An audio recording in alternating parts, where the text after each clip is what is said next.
Hello everyone, here is another video tutorial to set up Outbound gateway with Google Workspace. So what does it mean? So in Google Workspace you can send directly through any external mail services.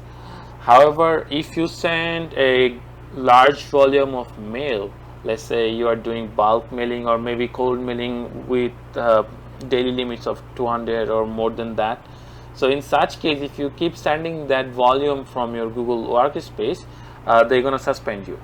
So in this case, you would need to configure outbound gateway with Google Workspace. So when you set up an outbound gateway, this will pass through all the mail traffic to that gateway, and instead it's not going to use anything of Google own infrastructure, where they have particularly limit of somewhere around 100 to 300, or it could be depending on the number of users you have in your organization. So this tutorial will be significantly helpful to those people who like to do marketing right from your Google Workspace and eventually don't want to get suspended from Google Workspace. If you configured, let's say 50 or maybe 100 users, switching from one service to another service is pretty much painful, and this is why you probably need set up outbound relay, so you don't need to move. And another example is some of the cold mailing provider like Instantly, or some case like Zoho, Apollo. They only support Google or Outlook or Microsoft, nothing else. So you cannot set up custom SMTP on those platforms. So nowadays they are adding the integration, but for those platforms, I mean, if I mention about Zoho, they just only support Google Workspace and Office 365. So just think about that. You like to send mail directly from your Zoho account, and you have to use your Google Workspace, where you like to send probably, let's say, 500 mail per day. So if you try to send that amount of mail through your Google Workspace, you will get suspended, I mean, within a couple of days. So this is why we're gonna set up outbound relay with Google Workspace. And this tutorial also applicable for other provider, for an example Zoho, Microsoft 365 or Office 365, whatever you name it. And if you use any other platform, open source, let's say Postfix or SendMail Relay, all of them almost the same. But for Google Workspace it's a little bit different. So I'm gonna show you guys why it's different. So if you follow our previous videos, that case you probably understand that we have configured a mail server and functioning mail server. So this mail server doesn't have SMTP option. I mean, SMTP traffic is blocked, so we configured external relay. Last time we configured Google Workspace relay in here, but we're not going to use Google Workspace relay because there's also certain limit with Google Workspace relay as well. Maybe it's around 10,000 per day. But if you need even more than that, then you need to use another type of relay. So in our case, we are using this time SendGrid with this mail server. As you can see, we configured SendGrid, and we already tagged the domain with SendGrid, I think. So let's, if not tagged, so we're gonna tag it. So we're gonna add the SendGrid and save. So now from this mail server, when you're gonna send any mail, it will be routed through SendGrid. And SendGrid, if you have a subscription, let's say 1 million or maybe 100,000, you can send that amount of volume through that server. So now what we're gonna do? So in our Google Workspace, we cannot send like 100,000 mail or maybe close to that, because we can send only a couple of hundred only. So in that case, we need to use, we're gonna just tell that Gmail that we're gonna send all this mail through that mail server, and that mail server is sending all this mail through SendGrid. So it's pretty much complex for those people who are non-technical person. So bear with us, it will be much easier. So first of all, we came to here in Google Workspace, administrator access, and here in Gmail, previously we configured host. If you are following this video, we recommend you to watch our previous videos of this series, so you will have some idea of what we are trying to do or what we have done in past. So in host, I'm gonna just repeat the steps, not exactly gonna do. So we added the host, which is our MailCow server. So we added our MailCow FQDN in here and the ports, and we also added TLS verification, and it's saved. So once we have MailCow server host added in Google Workspace, now we're gonna tell Google that send all this mail through our MailCow server. So last time we configured split delivery, so that if there any user exists on that mail server, is gonna send mail to that user, and if the user is not existing here. So now we're gonna also send mail through that mail server. So in that case, we're gonna say outbound. Sorry.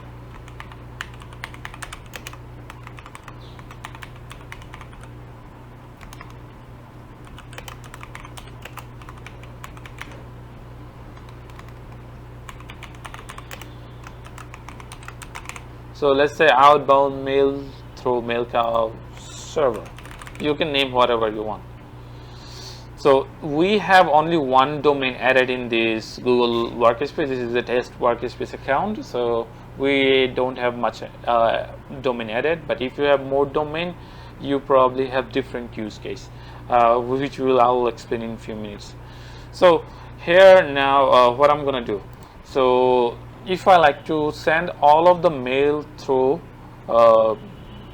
the MailCow server, so that case I'm gonna select outbound only. And you can also send internal mails as well. If you like to send internal mail, there's no other mail, there should be no exception. If you like to completely route all of your Google Mail, then you can also check the internal sending as well. So since I don't need internal sending, because internal sending they can communicate with each other, and I don't need to use MailCow because it's going to complicate the routing process. So I'm going to just select only outbound only. Now for modification header, I'm going to use XGM origin to header, and I don't need to define the spam or fishy header because the mail will be go through the MailCow server, and then it will be go through the SendGrid, and they have multiple header from their respective ends, so I don't need to add more header in that case. And if you need to define your custom header, you can add it from here. Now change routing. In routing, I'm gonna define to our gateway, which is MailCow server gateway. Now I'm gonna also bypass spam filter for this one, and you probably need to do the same in your mail cover to whitelist that Google Workspace IP, which I'll add it later. And you can, in addition to that, you can enable require TLS. So we use 587 port, so which is using TLS. So this one gonna ensure that it's gonna be 100% TLS. So now show more option. Here's important thing, you need to check users and group in order to reflect. So if you have 5 users, all 5 users mail will be routed through that external SMTP, outbound gateway. And you can also do the catch-all, so it will be undefined. It's pretty much anything from this organization. And if you have multiple domain and you just like to only do it for only specific domain, then you can even tune that rule to that level. So if you like to do selective routing through your external outbound gateway, then you're gonna check the envelope filter for a specific sender. So here, instead of single email address, we're gonna set up the pattern. So for our case, the domain name is SMTP lab.xyz. So that means whenever we send mail from that domain, any user or anyone from that domain, it will be go through the outbound relay. So let's just test an example. Aman.smtp lab.xyz. So it's actually matched. So which is the confirmation that everything is okay. So I'm going to click save. Now when you're going to send anything from your Google Gmail, Google Workspace Gmail, it will be go through the MailCow or external mail server. However, there's a slight problem there. The problem is, like, you are telling that it should route through the mail server, but mail server haven't got any acknowledgement because it's not an open relay. So if it would an open relay, it could send mail directly without configuring anything. Since it's not an open relay, we have to configure the backend so that it should accept certain IP address, and then that IP address should be allowed to use that mail server as an open relay. So how are we going to do that? So we need to figure out what are the IP address for Google Workspace uses when they try to send mail. So if you know that Google Workspace have their own SPF, which is implode:/spf.google.com, I think. So we're gonna use that SPF to figure out what are the IP addresses. So I'm using this website. You can use your CMD or Linux to figure out all the IP address of Google. So here spfrecord.com. So I'm gonna enter Google or any domain name which is actually using Google Workspace SPF. Then we're gonna check their SPF. So as we can see, Google is using spf.google.com. So basically we are actually looking for these IPs. So you can see 27 IP address found. So these are the IP addresses. So basically we're gonna copy all this IP address in a notepad. So how are we gonna do it? We're gonna just copy these lines, then we're gonna put this on notepad.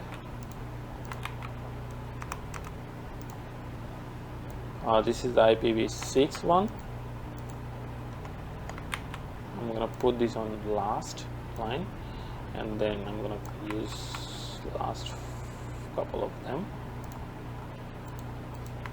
Okay, so we need to remove, we need to trim all of this IP list. So I'm gonna remove this, and so this way we have to trim up. That's all we need. We're gonna remove all additional stuff, and we're gonna just ensure the IP address is sitting right next to each other with additional of space. And there's an exception for IPv6. We have to configure IPv6 for MailCow format. So in MailCow, if you like to add IPv6, you need to use, this is called CIDR. So before the CIDR block for IPv6, you have to use third bracket. Then we're gonna do the same for rest others.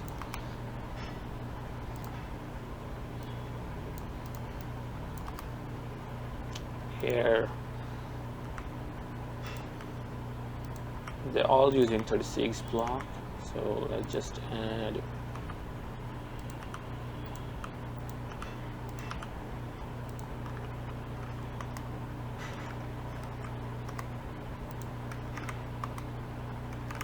so we need to put them in one line.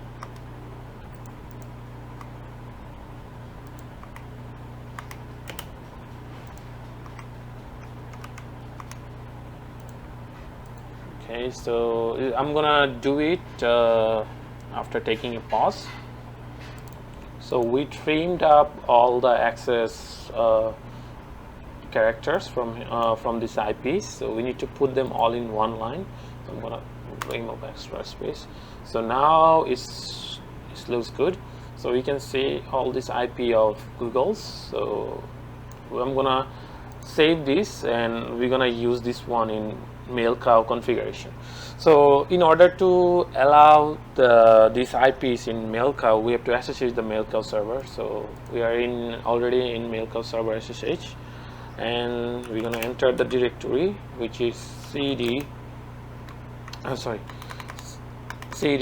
opt MailCow dockerized, then data folder, then there should be configuration folder, then should be postfix folder, and inside the postfix folder we're gonna look for a file called extra.cf. so we're gonna edit that file, and here you can see my host name. So here we're gonna add something in addition. Here we have to add my my network configuration file. So in the notepad, I'm gonna add another line. Sorry. Let's go to the top of this line. Then here, so my networks, this is what I will have to add. My networks equal, so 127.0.0.0/8, which is fine. Then this is the IPv6 configuration for server itself. Then we're gonna add all of this IP address afterward. So make sure each IP address have a space one after one.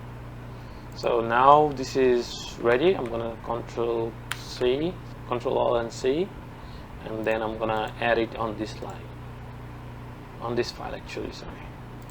So copy,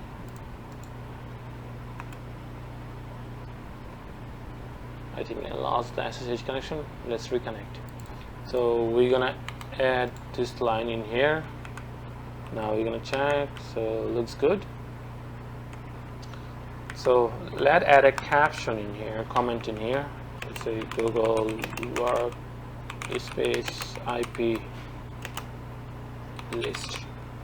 So if you add Zoho, let's say if you got suspended from Zoho because of excess mail sending, so you can also do the same process. In that case, you just have to go Zoho, then Zoho admin, you're gonna go to mail settings, and here you're gonna, okay, I'll come back to this one later, but if you like to do the Zoho, you have to figure out Zoho IP address. So I actually list out all the Zoho IP address in this file. So these are the list of Zoho IP address, and basically I just need to add this IP address in that postfix file. So since I'm not gonna do it for Zoho, but I'm gonna do it for Google Workspace only, so I just have that one, but I'll copy that one just in case if I use it later, but I'll make sure that one is not enabled. So only Google Workspace one is enabled, and you can use all of them in same time, just combine all of them in one single line. That's it. So let's save it, Control X, Y, enter. Now I'm gonna restart the docker compose restart.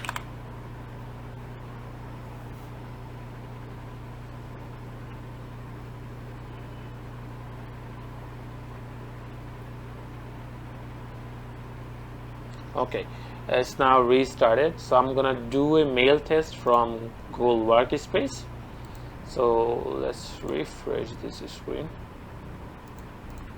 Okay, let's send a mail test, mail tester.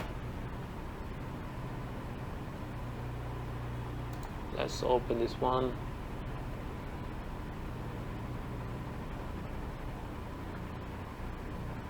Copy.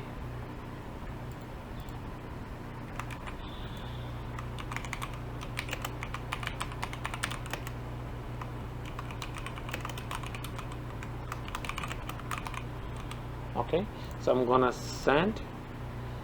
Hopefully if everything is okay, it should go through. It might take some time depending on where you install the server and the location of Google data center. So let's just wait a couple of seconds. So it says mail sent, so we're gonna still wait. So let's check the score.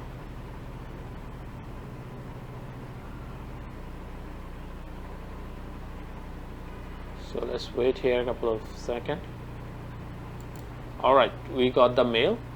So here is the subject, what we wrote. Now IP blacklist. So 149.22, which is actually SendGrid IP address. So SendGrid, I'm just using a test SendGrid account. So that's why it's on trial version, so IP quality is not good. So as you can see, also SPF and everything is all right. And just to be 100% just to be 100% confirmed, we can search the IP address. So let's check the IP address data. We're gonna put the IP address in here, and as you can see, it's coming from SendGrid. So this is how you're gonna set up the configuration with Google Workspace. And if you like to do it for Zoho, so we're gonna just change the configuration file. I think I lost SSH connection again, so let me reconnect again.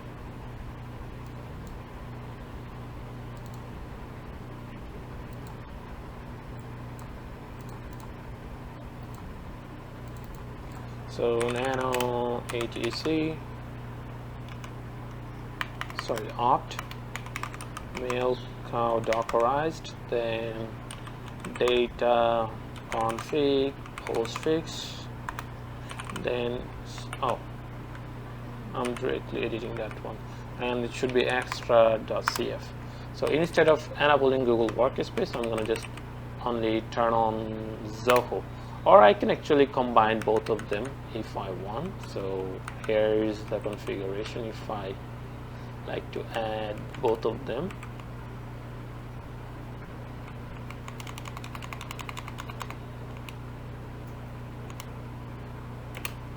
Okay, now both of them is added in one configuration. Now I'm going to restart the Docker. So Docker compose restart. Sorry.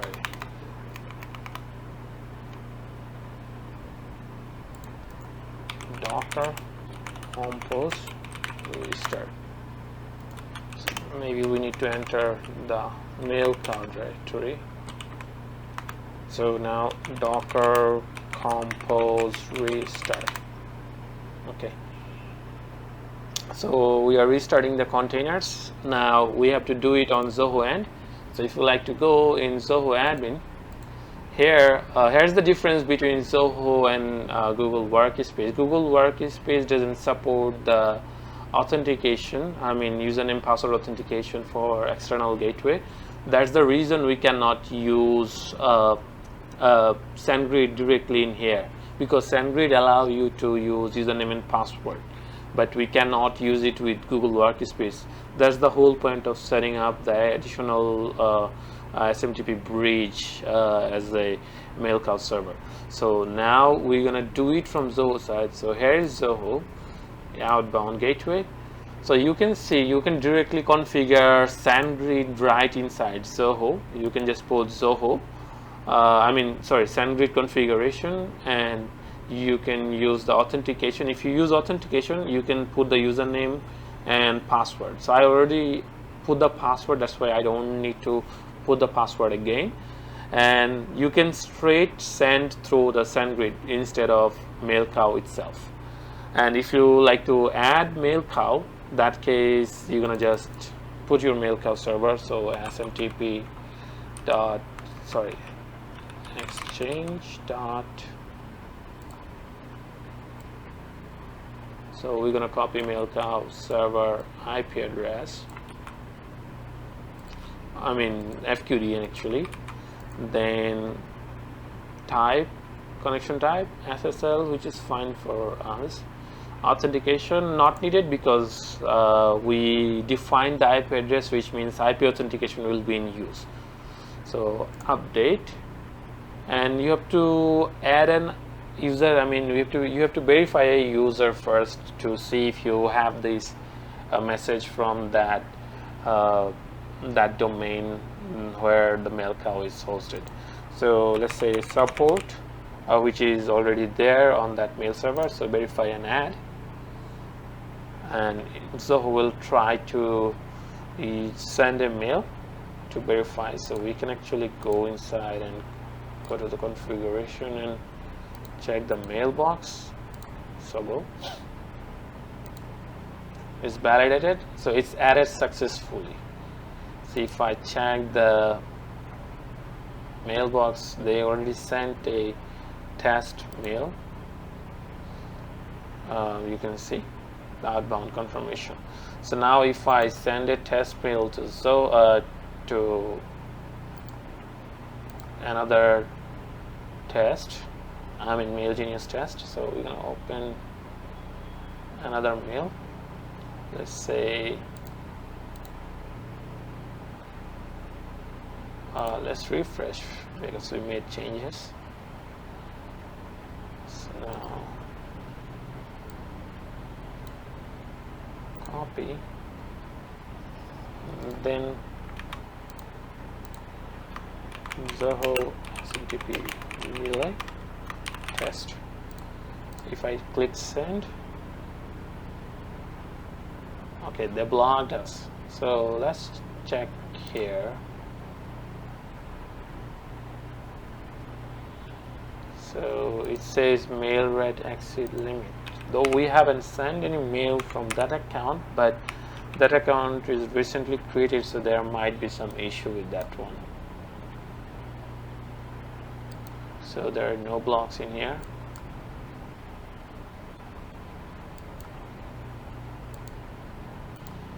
Okay, now let's try to send again. So mail sent. So now let's go back to MailGenius and check the score. So you can see again it's coming from SendGrid IP address. So it's first routed through the MailCow, then it sent to SendGrid, then it goes to their mail server. They are using I think Postmark, so Postmark will receive that mail. So this is how you're gonna configure your own infrastructure with your own mail server wherever you host it. If you like this video, please let us know your thoughts. Thanks for watching this video.